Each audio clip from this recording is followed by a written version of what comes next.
샬롬, 하나님의 평강이 여러분의 삶에 가득하시길 바랍니다. 어저께 대한민국 대통령이 미국에 다녀오신 것이 대서특필돼 갖고 뉴스가 굉장히 많이 나왔죠. 그걸 보면서 참 격세지감이라는 말이 생각이 났습니다. 우리나라가 이번에 미국에 가서 44조 원을 투자한대잖아요. 우리가 투자 유치를 하던 나라에서 투자 유치를 요청받고 가서 투자를 한 나라, 그것도 미국이란 나라에 투자를 했다는 것 자체가 이게 너무 놀랐습니다. 우리나라가 이렇게까지 발전하게 될 줄이야. 제 평생에 어쩌면 미국 대통령이 한국 대통령 만나겠다고 대거 사절단 이끌고 오는 날이 있지 않을까, 그런 생각도 해봅니다. 진짜로 그런 날이 오면 깜짝 놀랄 것 같기는 해요. 여러분, 이보다 더 큰 대박 사건이 우리 인생에 기다리고 있습니다. 그게 뭐냐면 진짜 이 세상의 주인이신 하나님의 아들이 왕이 되셔서 임하실 그 나라잖아요. 그 나라를 꿈꾸는 우리가 그 나라를 이루기까지 어떻게 살아야 되는지에 대해서 오늘 본문이 얘기해 주고 있습니다. 오늘이 성령 강림 주일이기도 한데요. 바로 살아가는 방식이 성령님 의지하고 살아가는 거거든요.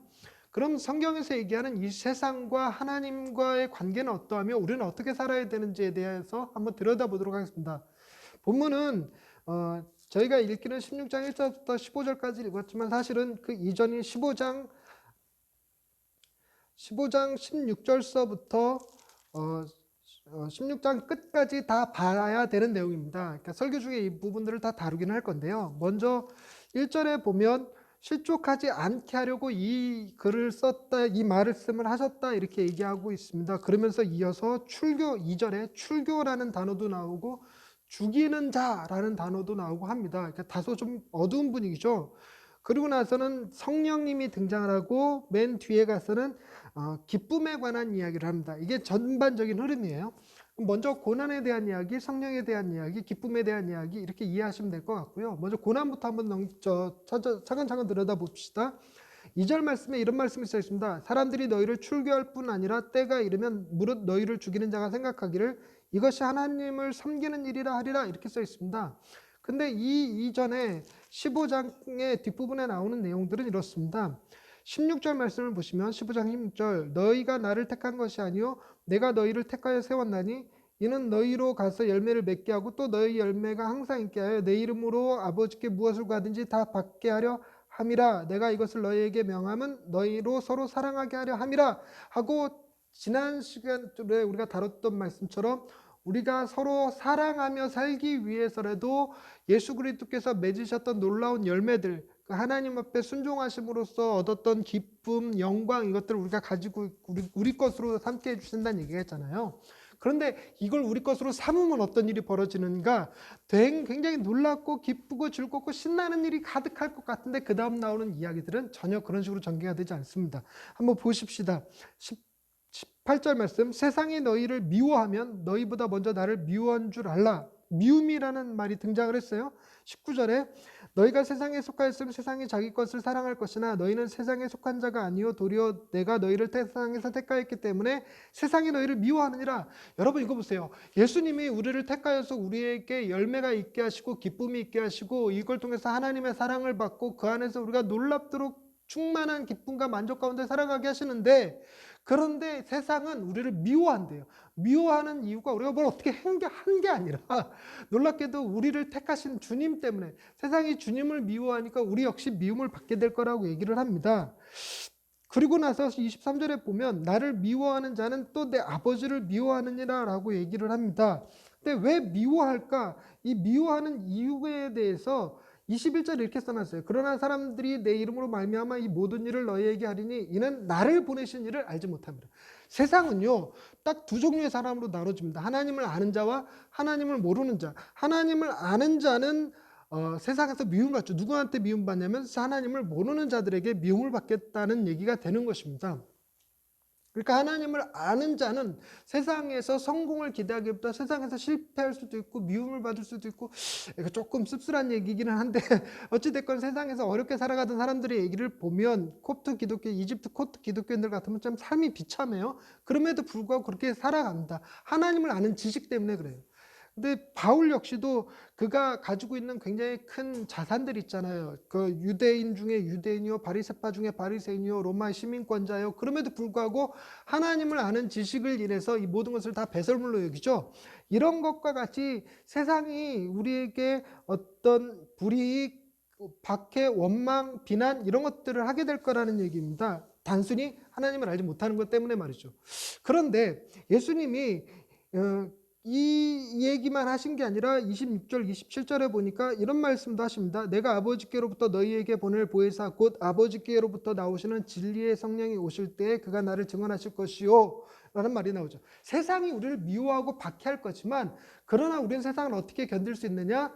바로 보혜사 성령님이 오시기 때문에 그렇다는 것입니다.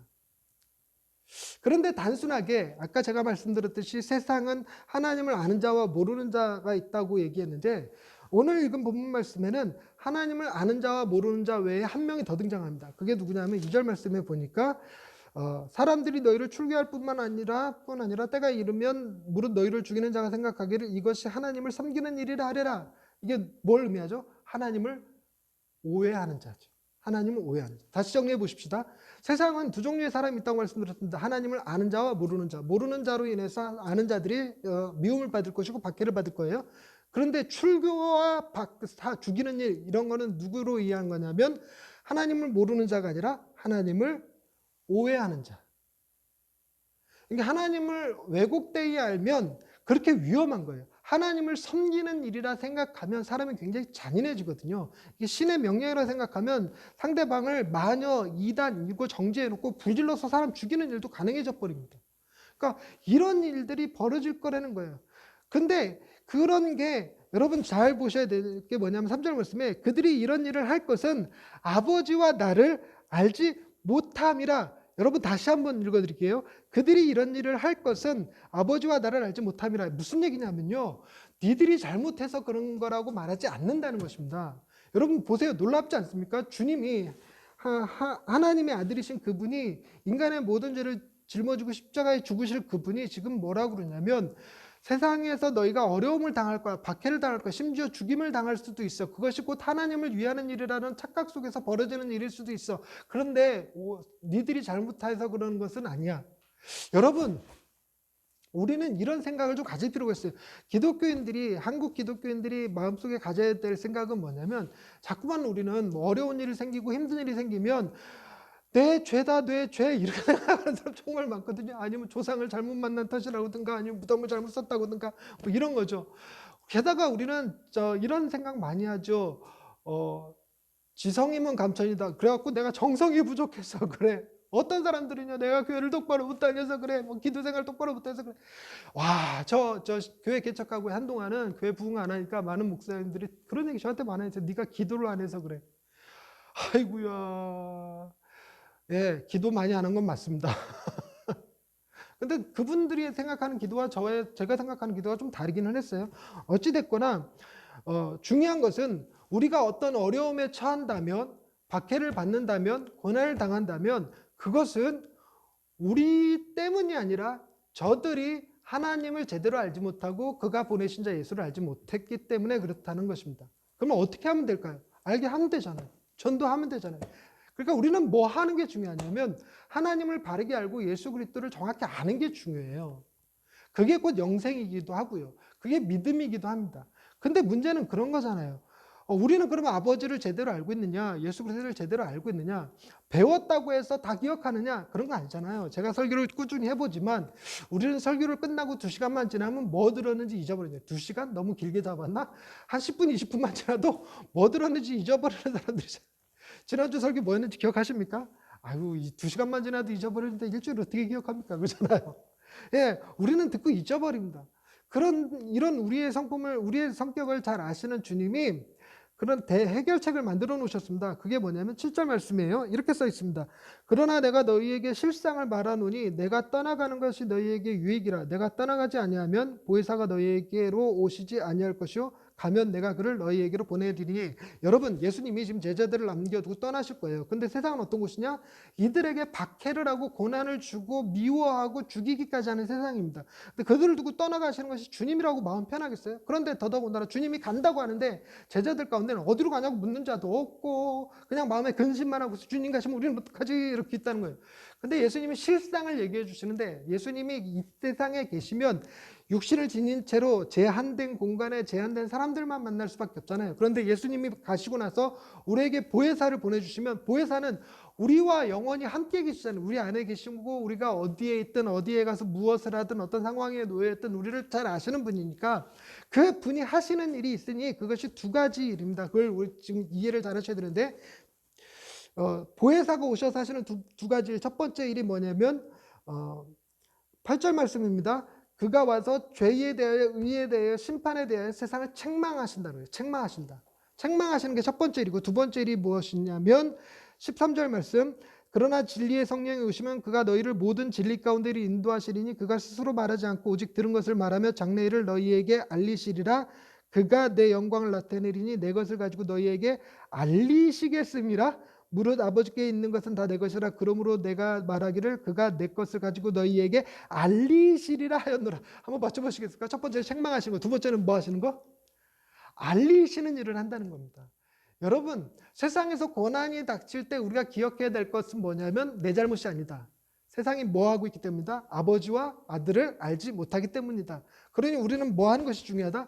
진리를 바르게 아는 것이 중요하다. 하나님을 알고 예수 그리스도를 아는 것이 중요한데, 우리는 능력으로는 그것이 불가능하니까 예수님께서 보혜사 성령님을 보내주셔서 두 가지 일, 첫 번째는 책망하시는 일, 두 번째는 알리시는 일을 한다는 거예요. 그러니까 우리가 흔히 생각하는 성령님의 능력, 그러면 막 그러면 북 쓰러지고 막 랄랄랄랄랄라 하고 막 이렇게 쓰러져서 이렇게 천국 체험하고 오고 지옥 체험하고 오고 이런 거 생각하시는 분들 많거든요. 그리고 왠지 그런 거 있잖아요. 성령 충만해지면 내가 기도하는 사람마다 막 병이 낫고, 왠지 그 믿음이 극에 달한 사람들 같으면 죽은 사람한테 손을 얹은지 죽은 사람도 살아날 것만 같은 묘한 그런 게 있단 말이에요. 근데 예수님이 얘기하시는 성령님의 주요한 역할 두 가지 중에 그게 없어요. 책망과 알리시는 일만 얘기하고 있습니다. 성령님의 능력이 그런 것이 없다라는 것은 아니에요. 근데 그 중요한 게 아니라, 정말 중요한 거는 고난 가운데서 우리가 성령님이 알려주시는 진리의 말씀을 붙잡고 있느냐 그렇지 않느냐가 중요하다는 거예요. 자칫 우리가 성령님이 알려주시는 것에 대해 민감하게 반응하지 못하면 우리는 어떤 결과를 얻을 수 있냐면 책망 들을 수도 있다는 것입니다. 성령님이 우리와 함께 하시잖아요. 그런데 성령님이 우리 안에서 책망하시거나 알리시는 일을 하는데, 여러분, 책망받는 것보다 교육을 받는 게, 교훈을 받는 게 더 낫지 않겠습니까? 근데 책망하는 것 내용도 여러분 무엇인가를 잘 보셔야 돼요. 뭘 책망하고 뭘 알리시는가? 그게 중요한 건데, 뭘 책망하는가? 8절 보시면 죄에 대하여, 의에 대하여, 심판에 대하여 세상을 책망하신다고 했거든요. 세상을 책망하시는데, 세상대로 너 왜 이렇게 살아? 똑바로 못 살아? 이 얘기가 아니에요. 만약에 세상에 대고 성령님이 너네들 왜 그렇게 살아? 왜 이렇게 악하게 살아? 왜 이렇게 죄 많이 살아? 왜 허구한 날 뻑하면 전쟁질이야? 뭐 이런 얘기하는 게 아니거든요. 보십시다. 9절 말씀. 죄에 대하여라 하면 그들이 나를 믿지 아니하며, 의에 대하여라 하면 내가 아버지께로 가니 너희가 다시 나를 보지 못하며, 심판에 대하여라 하면 이 세상 임금이 심판을 받았습니다 라고 얘기하는 거예요. 여러분, 이 세 가지에 대해서 책망하신다는데 중심 사상이 있습니다. 죄에 대하여라 하면 뭐라고요? 그들이 나를 믿지 아니하며. 누가 중요한 기준이 됩니까? 예수 그리스도. 예수 그리스도를 믿느냐 믿지 않느냐로 인하여 책망받는다는 거예요. 죄란 그거라는 거예요. 예수님을 믿느냐 믿지 않느냐. 두 번째 보세요. 의에 대하여라 하면 내가 아버지께로 가니 너희가 다시 나를 보지 못하며. 역시 누가 중심입니까? 예수 그리스도. 그분이 이 세상에 없어요. 아버지께로 가요. 근데 그게 뭐냐면 죽었다가 부활하시고 승천하시는 걸 얘기하거든요. 죽었다가 부활하고 승천하시는데, 그런 주님의 기준의 의마저도, 그러니까 죄에 있는 사람들도 책망받지만 의롭다 하는 사람들 역시 책망받는 거예요. 그리고 또 하나가 심판입니다. 심판에 대하여라면 이 세상 임금이 심판을 받았습니다. 이 세상 임금은 누굴 얘기하냐면요, 어둠의 권세를 잡은 자 두 글자인데 여러분이 좀 맞춰주세요. 1탄도 아니고 2탄도 아니고 3탄도 아닙니다. 사탄이죠, 사탄. 천재 같아. 사탄입니다. 사탄이 예수 그리스도 십자가에 달리심으로 죽으심과 부활로 인해서 사탄이 심판받은 거예요. 죽음이 멸망을 당한 겁니다. 그럼에도 불구하고 사탄이 마치 무슨 능력이 있는 것처럼 세상을 현혹하거든요. 사람들을 꿰어내거든요. 그리고 무수히 많은 사람들이 사탄의 그 무기인 죽음의 문제 가지고 막 너무 괴로워요. 죽음의 문제. 그런데 이미 예수님이 그 모든 것을 이기시고 부활하셨기 때문에 죽음은 더 이상 왕노릇할 수 없습니다. 뿐만 아니라 사탄도 왕노릇해요. 심판받았어요. 그럼에도 불구하고 거기에 얽매여 살아간다면 책망받겠죠. 여러분, 제가 늘 얘기하는 거 있죠. 귀신이 나타나면 어떻게 하라고요? 세 글자, 흥, 치, 뿡 하라고요. 다 심판받은 애들이에요. 걔네들 다. 다 멸망당할 애들이에요. 그러면 그들의 인생은 끝난 겁니다. 그런 애들하고 상종할 필요 없습니다. 흥, 치, 뿡 해버리면 돼요. 그게 성령님이 하시는 일이고요. 두 번째 하시는 일이 뭐라고 그랬습니까? 책망 말고 알리시는 거. 잘 따라오고 계시죠? 알리시는 일을 하고 계시는데요. 뭘 알리시느냐는 것도 여러분 본문을 읽기 전에 대충 감으로 때려잡을 수 있지 않겠습니까? 책망도 역시 예수 그리스도께서 중심이었어요. 예수 그리스도를 아느냐 모르느냐, 그분의 부활과 승천과 죽음과 부활과 승천을 아느냐 모르느냐, 그분이 십자가로 사탄을 멸하신 것을 아느냐 모르느냐, 그게 이제 책망거리인데, 그러면 알리시는 건 뭘 알릴까? 그거 역시 예수 그리스도를 알린다는 겁니다. 근데 예수 그리스도의 무엇에 대해서 알리냐면 보세요. 13절 말씀에 진리의 성령이 오시면 그가 너희를 모든 진리 가운데로 인도하시리니 그가 스스로 말하지 않고 오직 들은 것을 말하며 장래일을 너희에게 알리시라. 성령님이 오셔서요. 이제 성령님이 내가 이제 이렇게 할 건데 너 이제 잘 준비하고 있어. 너 공부 열심히 하면 내가 너의 지혜를 쓸게. 네가 운동 열심히 하면 네가 그 금메달 따게 해갖고 내가 그걸 통해서 하나님께 영광을 돌릴 수 있게 해줄게. 너 돈 많이 벌면 너의 부를 이용해갖고 내가 세상에서 많은 일을 하게 해줄게. 그런 거 아니죠. 중요하니까 한 번 더 할게요. 너 공부 열심히 하면 내가 그 지혜를 가지고 너를 써줄게. 네 운동 열심히 하면 그걸로 인해서 금메달 받게 해갖고 내가 하나님께 영광 돌려줄게. 너 돈 많이 벌면 내가 그걸로 세상에서 많은 일 감당하게 해줄게. 이런 거 아니죠. 아닙니다. 장래를 알게 해주신다는 것은요, 예수 그리스도께서 장래에 어떻게 행하실지에 대한 이야기를 해준다는 거예요. 성령님 자기 계획이 아니라 아버지에게로 들은 아들의 계획입니다. 아들의 계획이 뭔데요? 14절 말씀 보세요. 그가 내 영광을 나타내니 내 것을 가지고 너희에게 알리시겠습니다. 그러니까 장래의 일을 알리는데 장래의 일에 알리는 내용이 뭐냐면 주님의 영광입니다. 중요한 포인트예요. 다시 한번 성령님께서 알리시는 장래에 일어날 일은 주님의 영광입니다. 그게 뭘까요? 다시 오심 얘기입니다. 다시 오심. 예수님께서 다시 오실 거거든요. 다시 오실 때는 어떻게 오실까요? 엄마 뱃속에서 나오실까요? 아니요. 하늘에서 하나님 보좌 우편에 앉아 계셔서 거기서부터 산자와 죽은 자를 심판하러 오실 겁니다. 이 땅에 정의와 공의를 실현하시고 모든 눈물을 닦아주시고 이 세상이 정말 사자와 어린 양이 함께 드늘며 독사굴에 어린이가 손 놓고 장난쳐도 물지 않는 세상, 눌린 자, 갇힌 자, 소외된 자들이 해방되는 그날, 모든 슬픔이 사라지고 우리의 눈물이 기쁨이 되어지는 그날에 대하여 예언해 주시는 거예요. 얘기해 주시는 거예요. 그날이 온다는 거예요. 그날이 온다는 겁니다. 이게 우리가 기억해야 될 성령님이 하시는 일이에요. 그러니 우리는 고난과 박해를 받을 때 뭘 생각해야 되냐면 지금 우리가 지금 받는 고난과 고통은 결론일까요? 과정일까요? 다시 한번, 여러분, 성경에서 말하는 미움, 박해, 죽임, 이 모든 것들은 우리 삶의 결과일까요? 과정일까요? 과정이라는 사실입니다. 과정. 다 지나갈 거예요. 이건 역시 지나가리라. 솔로몬의 반지, 다윗의 반지에 쓰여 있다는 그거. 이것마저 지나갈 것이다. 그거예요, 그거. 우리 고난이요, 그 잠시예요, 잠시. 그거 견디면 위대한 날이 옵니다. 그걸 오늘 본문 뒷부분에서 얘기하고 있어요.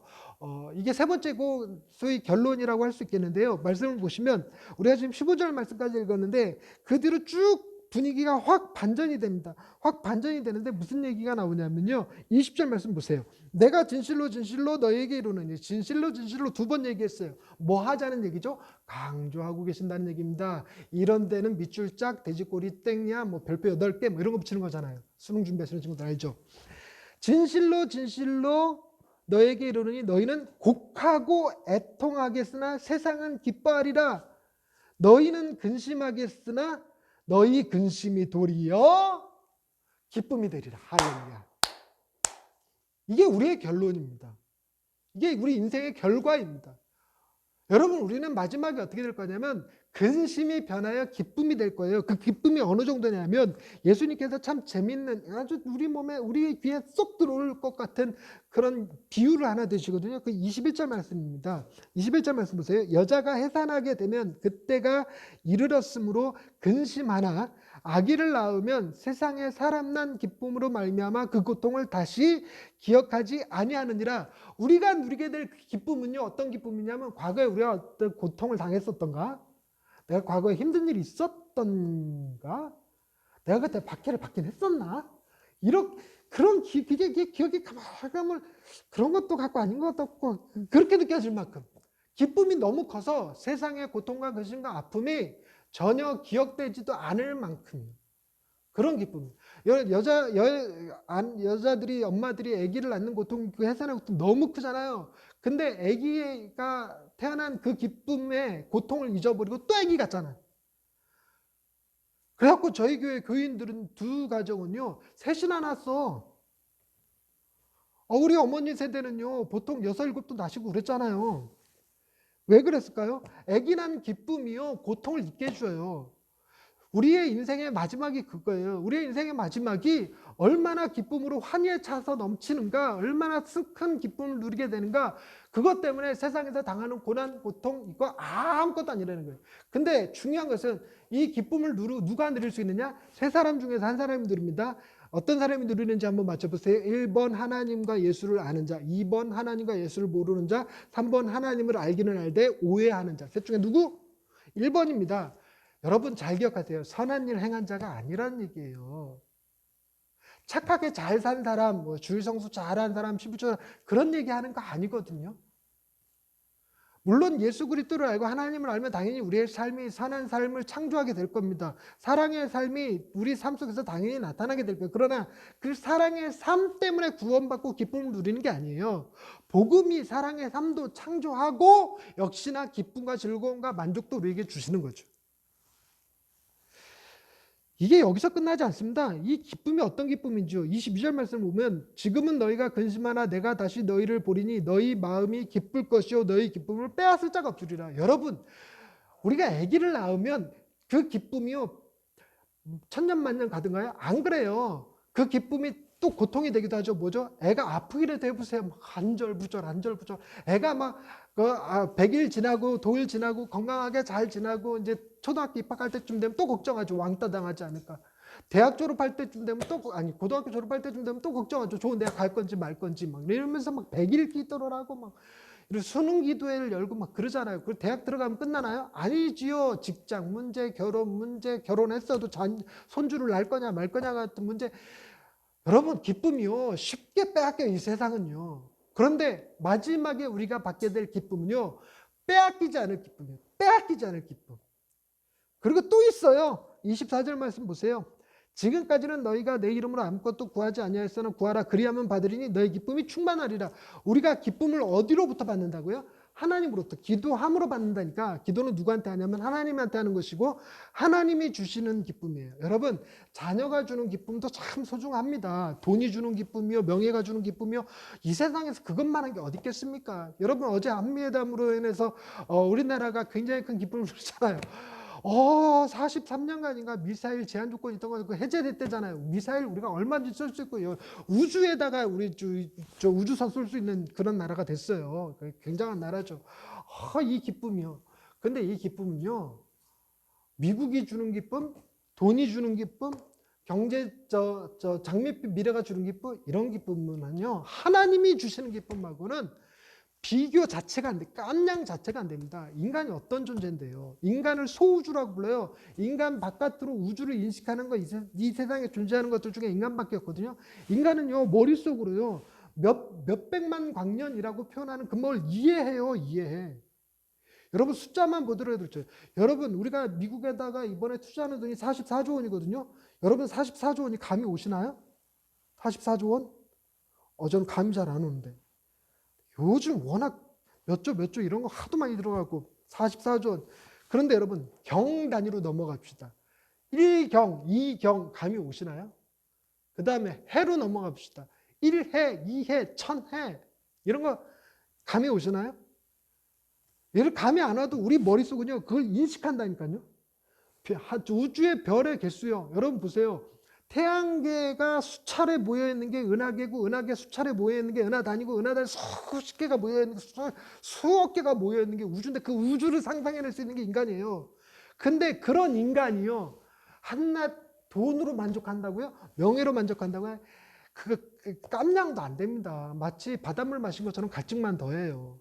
빌 게이츠요. 전 세계에서 가장 큰 부자라고 하는 빌 게이츠 지금 마음이 기쁠 것 같으세요? 아마 지금 이 세상에서 돈 많고 제일 안절부절할 사람이 빌 게이츠일걸요? 이혼당했잖아요. 그거 즐기자는 얘기가 아니 빌 게이츠를 즐기자는 얘기가 아니고 여러분 돈으로 감당할 수 있는 게 아니에요. 인간의 이 마음이라는 게요. 기쁨 정말 깔끔하고 깨끗한 기쁨 누가 주신다? 하나님이요. 우주를 창조하신 그분이 주는 기쁨, 그분이 내 안에 쏟아부어 주시는 그 기쁨이 짱! 옛날 게 생각이 나네. 대길! 또 하나 생각나는 게 있는데, 캘리포니아에서 뭐 따갖고 이럴 때 캘리포니아 사람들은 이렇게 얘기하죠. 따봉! 말씀을 마치겠습니다. 말씀을 정리하십시다. 33절 보세요. 이것을 너희에게 이르는 것은 너희로 내 안에서 평안을 누리게 하려 함이라. 세상에서는 너희가 환난을 당하나, 여러분 세상에서 환난을 당하나 지금이에요. 과정입니다. 인생 다 어차피 고해예요. 고통의 시간입니다. 그러나 주님이 말씀하시죠. 담대하라. 내가 세상을 이겼노라. 여러분 마치 뭐와 같냐면요. 축구 경기를 한다고 치십시다. 축구 경기를 하는데 한 10대 0으로 지고 있어요. 마음이 불안합니까? 안 불안합니까?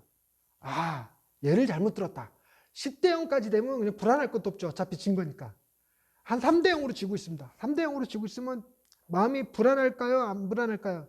불안하겠죠. 그런데 4대 3으로 역전할 것을 알고 있다. 불안할까요? 안 불안할까요? 안 불안합니다. 4대 3으로 역전할 거 알고 있는데 불안하면 그건 정신병자죠. 그럼 뭐가 잘못된 거예요? 뇌가 이상이 있는 거예요. 여러분가 멀쩡하다면 제정신을 갖고 있다면요.